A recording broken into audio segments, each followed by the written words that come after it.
Health and Family Welfare Minister Dr. Sapam Ranjan today instructed food safety officers to regularly carry out checks at shops and food stalls which are located in and around school campuses with the aim to ensure food safety for students and children.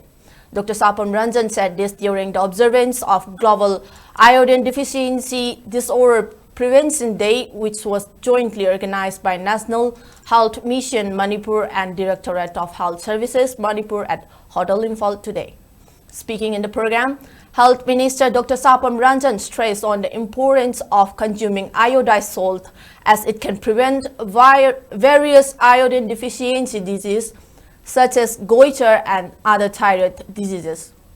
He urged people to include iodized salt in their daily diet. Speaking further, Minister Ranjan expressed concern over adulterated and unsafe food which are infused and harmful chemicals.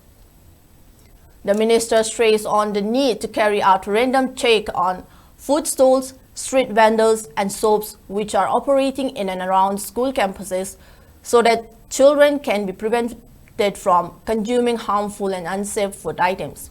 Minister Sapam Ranjan urged food safety officer, ASA workers to keep active vigils against any sale of unsafe food items by street vendors near school campuses.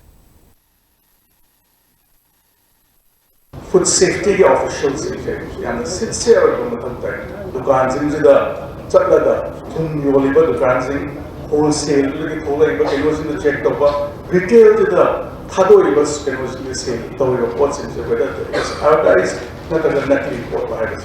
Shema was not coming in the ultimately. I quite music a quick bazaars in the effect of the other food safety officials in the line appeal to anybody. Please put young people over, but see impacts. Young impact a much of a society, every population, impact on money. I never banned what drive doesn't appear. Sabi yada potla kasi sincere effort ang sa amin na matutay na kanse